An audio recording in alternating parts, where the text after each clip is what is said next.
السلام علیکم، میرا نام ڈاکٹر زاہد شہزاد ہے۔ میں بھاولپور میں urologist, sexologist and public health expert کے طور پہ گزشتہ 20 سال سے میڈیکل کی پریکٹس کر رہا ہوں۔ آج میں نے آپ کو آگاہی دینی ہے کہ پیشاب کی دھار سے آپ کسی بیماری کے بارے میں کیسے اپنا اندازہ لگا سکتے ہیں کہ آپ کے جسم کے اندر کوئی گردے مثانے کے حوالے سے کوئی بیماری تو نہیں پنپ رہی۔ بہت ہی امپورٹنٹ ویڈیو ہے، اپنے دوستوں کو، جاننے والوں کو اور رشتہ داروں کو آپ یہ سینڈ کر سکتے ہیں، اور ان کی اگر کوئی اس طرح کی کمپلینٹ ہے تو ان کو آپ گائیڈ اور رہنمائی بھی کر سکتے ہیں۔ کچھ لوگ آ کے کمپلین کرتے ہیں کہ ڈاکٹر صاحب صبح جب ہم پیشاب کرنے کے لیے واش روم میں جاتے ہیں، جو ہی ہم پیشاب کرتے ہیں تو بہت ساری ملٹیپل دھاریں ہمیں وہ خارج ہوتی ہیں، فوارے کی طرح پیشاب نکلتا ہے، فوارے کی طرح بعد میں پھر کھل جاتا ہے۔ شروع میں ذرا پرابلم ہوتا ہے پیشاب کرتے ہوئے، اور ایک فوارے کی طرح کی دھاریں، ملٹیپل دھاریں بنتی ہیں، اور وہ ملٹیپل زیادہ دھاروں کے ساتھ پیشاب آتا ہے۔ کچھ پیشنٹ کی کمپلینٹ ہوتی ہے کہ ہماری کمزور دھار سے پیشاب آتا ہے، زور لگاتے ہیں تو موٹی دھار ہوتی ہے، اگر زور نہیں لگاتے تو کمزور دھار کے ساتھ پیشاب آتا ہے، رک جاتا ہے پھر شروع ہوتا ہے، پھر رک جاتا ہے پھر شروع ہوتا ہے۔ اس کو ہم انٹرمیٹنسی کہتے ہیں، پیشاب کو رک جانا اور پھر دوبارہ شروع ہونا، پھر رک جانا اور پھر شروع ہونا، تو یہ کمزور دھار ہے۔ اسی طریقے سے کچھ پیشنٹ کو دو دھارا پیشاب آتا ہے، لگاتار ہی شروع میں بھی دو دھاریں ہوتی ہیں اور اینڈ تک دو دھاریں رہتی ہیں۔ یہ کس بیماری میں ہے؟ اور کچھ لوگ موٹی دھار کے ساتھ کھل کے پیشاب کرتے ہیں۔ آج میں نے آپ کو یہ بتانا ہے کہ یہ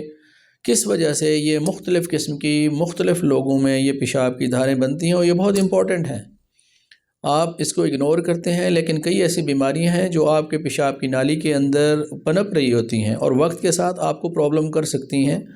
اگر جلدی اس کا تدارک کر لیا جائے اور گردے مثانے کے ڈاکٹر کو دکھا دیا جائے اور سمپل اس کا معائنہ ہو جائے، جس کو ہم یوریتھروسکوپی کہتے ہیں، کہ کیمرے کے ذریعے ہم پیشاب کی نالی کا معائنہ کر کے دیکھ لیتے ہیں، تو اس کا ہم فوری طور پہ حل نکال سکتے ہیں اور اس کا علاج کر سکتے ہیں۔ اس کی وجہ سے آپ مزید پیچیدگیوں سے بچ سکتے ہیں۔ تو سب سے پہلے ہم بات کرتے ہیں کہ جن لوگوں کو ملٹیپل دھاروں کے ساتھ یا بہت ساری دھاروں کے ساتھ فوارے کی طرح شروع میں پیشاب آتا ہے، یا شروع میں تو دو دھاروں کے ساتھ آتا ہے، بعد میں پھر ایک دھار موٹی ہو جاتی ہے اور پھر اس کے بعد پیشاب ختم ہو جاتا ہے، یہ کس بیماری کی وجہ سے ہے یا کس کنڈیشن میں ایسے ہوتا ہے؟ جن لوگوں کو رات کو ایسے سیکشول تھاٹس یا خیالات آتے ہیں، کیونکہ انسان کی جو نیند ہے اس کا 8% حصہ سیکشول تھاٹس کے اوپر مبنی ہے، ان کو رات میں ملٹیپل ٹائم ایریکشن ہوتی ہے، تناؤ آتا ہے، پھر ختم بھی ہو جاتا ہے نفس میں،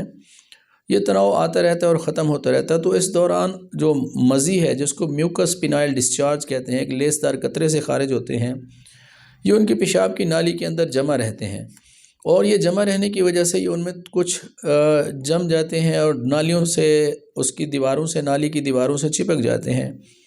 اور کچھ پیشاب کی نالی کا جو منہ ہوتا ہے، جس کو ہم یوریتھرل میٹس کہتے ہیں، اس کے اوپر یہ پلگ کی طرح چپک جاتے ہیں۔ صبح ایسے نوجوان یا ینگ پرسنس یا انمیرڈ موسٹلی ان کے اندر یہ زیادہ ہوتا ہے، لیکن یہ تمام مردوں میں سے کسی بھی عمر میں ہو سکتا ہے۔ جب وہ پیشاب کرتے ہیں اور پیشاب ان کا خارج ہوتا ہے، تو پیشاب کی نالی کے منہ کے اوپر، کیونکہ وہ میوکس پلگ سا کھڑا ہوتا ہے، وہ پلگ کی سائڈوں سے پیشاب نکلتا ہے، تو ان کو ملٹیپل دھاریں اور فوارے کی طرح وہ ان کو خارج ہوتا ہے پیشاب، اور جب یہ پلگ ان کے یوریتھرا سے نکل جاتا ہے تو پھر موٹی دھار کے ساتھ کھل کے پیشاب آنے لگتا ہے۔ کچھ لوگوں کو دو دھارا ہو جاتا ہے، اور یہ دو دھاریں آہستہ آہستہ وہ جو پلگ نکل جاتا ہے تو اس سے وہ دو دھاریں ختم ہو کے تو موٹی دھار کے ساتھ نارمل پیشاب آتا ہے۔ تو یہ کنڈیشن ایک بینائن کنڈیشن ہے، یہ بیماری کوئی نہیں ہے۔ پانی کا استعمال زیادہ کریں، جوسز زیادہ پئیں تو یہ ختم ہو سکتی ہے، اس کے لیے کوئی اینٹی بائیوٹک لینے کی ضرورت نہیں ہے۔ لیکن یہ پرسسٹنٹ رہے یہ کنڈیشن، تو پھر آپ ڈاکٹر کے پاس آ سکتے ہیں، یورولوجسٹ کے پاس، وہ آپ کو پیشاب کا ٹیسٹ بھی کرائے گا اور فزیکل معائنہ کر کے بھی دیکھے گا، اور آپ کی ہسٹری لینے کے بعد آپ کو کچھ ایڈوائز کر سکتا ہے اگر ضرورت محسوس کرے گا کہ یہ ضروری ہے کہ آپ اینٹی بائیوٹک کچھ عرصہ لے لیں تو۔ اب دوسری ایک کنڈیشن ہے جس میں ایک آدمی کو پیشاب ہمیشہ ہی دو دھاروں سے آتا ہے۔ جب وہ پیشاب سٹارٹ کرتا ہے اس وقت بھی دو دھاریں ہوتی ہیں، اور درمیان میں بھی دو دھاریں رہتی ہیں، اور جب پیشاب اینڈ ہوتا ہے تو اس وقت بھی اس کو دو دھاروں کے ساتھ پیشاب آتا رہتا ہے۔ یہ کنڈیشن ہوتی ہے اسٹرکچر یوریتھرا کی۔ پیشاب کی نالی جب تنگ ہو جاتی ہے کسی وجہ سے، اس میں موسٹ کامن انفیکٹو یوریتھرا ہے، جب اس کو انفیکٹو یوریتھرائٹس ہوتا ہے، کوئی انفیکشن ہوتا ہے اور لمبے عرصے تک ٹھہرا رہے، اس کی وجہ سے پیشاب کی نالی کے اندر ایک پردہ یا جھالر سا آ جاتا ہے، یا پیشاب کی نالی یعنی کا جو سوراخ ہے، جو لیومن ہے، وہ تنگ ہو جاتا ہے، تو اس کی وجہ سے پیشاب کی نالی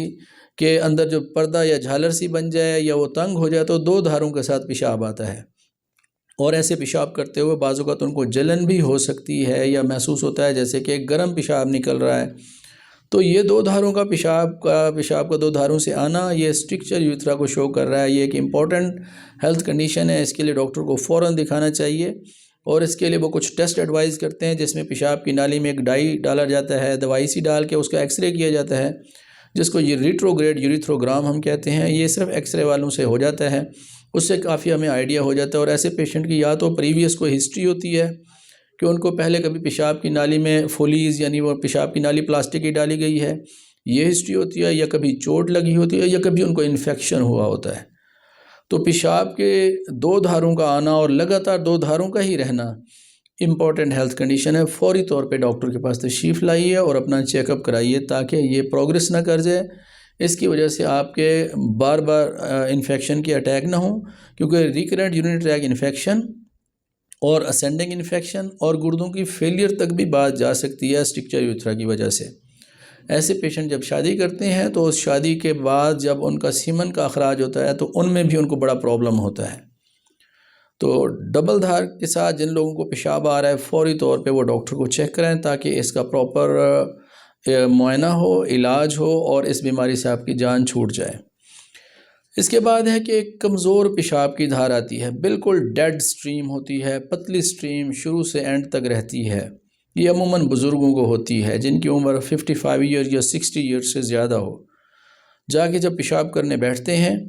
فوراً ان کو پیشاب نہیں آتا، تھوڑی دیر انتظار کرنا پڑتا ہے، اور جب پیشاب آئے گا بالکل کمزور دھار کے ساتھ آئے گا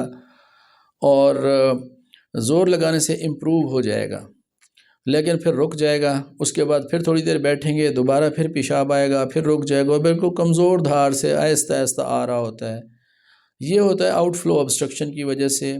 پروسٹیٹ جب غدود بڑھ جاتا ہے اس کی وجہ سے یہ پرابلم سٹارٹ ہوتے ہیں، اور جب جتنا زیادہ اس کا سائز بڑھتا جاتا ہے بعض اوقات یہ کمپریس کرتا ہے یوریتھرا کو، اور اس کی obstruction کی وجہ سے یہ کمزور دھار کے ساتھ پیشاب آتا ہے۔ ایسے پیشنٹ کو فوری طور پہ ڈاکٹر کو دکھانا چاہیے تاکہ اس کو شروع میں ہی میڈیسن دے دی جائیں جس سے یہ غدود جو ہے بغیر سرجری کے ریگریس بھی کر سکتا ہے، چھوٹا بھی ہو سکتا ہے، اور 4 سے 6 مہینوں میں یہ بالکل نارمل سائز کا بھی ہو جاتا ہے، obstruction دور ہو جاتی ہے اور پیشنٹ بالکل بہتر ہو جاتا ہے، اس کی دھار بھی امپروو ہو جاتی ہے، بار بار بھی نہیں اٹھنا پڑتا، نہ ہی جانا پڑتا ہے۔ تو یہ کمزور دھار کا آنا یہ غدود کی بیماری کو یا پروسٹیٹ کے بڑھ جانے کو یا BPH کو شو کرتا ہے، یہ وہ ہے۔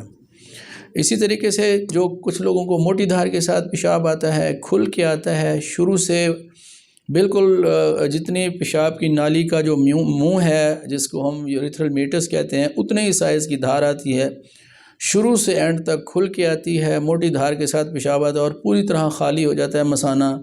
پیشاب کرنے کے بعد post void residual urine volume یعنی ان کے مثانے کے اندر پیشاب بالکل کچھ نہیں رہتا، نل ہے، یہ نارمل پیشاب ہے۔ ایسے ہی پیشاب آنا چاہیے، 1 سیکنڈ کے اندر 30 ml سے زیادہ آنا چاہیے۔ اس میں ہم جب یوروڈائنامک سٹڈیز کراتے ہیں تو اس میں وہ بتاتے ہیں اس میں کوئی obstruction نہیں ہے، پیشنٹ بالکل ٹھیک ٹھاک ہے۔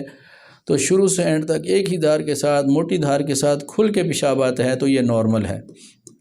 کئی پیشنٹ ہمارے پاس اس طرح کی ڈیفرنٹ کمپلینٹ کے ساتھ آتے ہیں، کچھ لوگ بڑا لیٹ سٹیج میں آتے ہیں، بہت کمپلیکیشنز کے ساتھ آتے ہیں۔ تو آج میں نے آپ کو بتانا تھا کہ ان پیشاب کی نالی سے نکلنے والی پیشاب کی ان دھاروں سے آپ کیسے بیماری کا اندازہ لگا سکتے ہیں اور ان کو کیسے گائیڈ کر سکتے ہیں اور ان کو پراپر جگہ پہ ریفر کر سکتے ہیں۔ آپ کے جاننے والوں میں، دوستوں میں، رشتہ داروں میں اگر کسی کو اس طرح کی پیشاب کی کمپلینٹ ہے اور پیشاب کی اس کمپلینٹ کے ساتھ وہ کافی پریشان ہیں، بودرسم ان کو سمٹم سٹارٹ ہو گئی ہیں، ان کو ہمارے پاس ریفر کیجیے۔ ہم ان کو اسیس اور ایویلویٹ کرنے کے بعد صحیح رہنمائی دیں گے، صحیح گائیڈنس دیں گے اور صحیح علاج کریں گے جس سے ان کی زندگی آسان ہو جائے گی، اور وہ آپ کو بھی دعائیں دیں گے اور ہمیں بھی دیں گے۔ Thank you very much.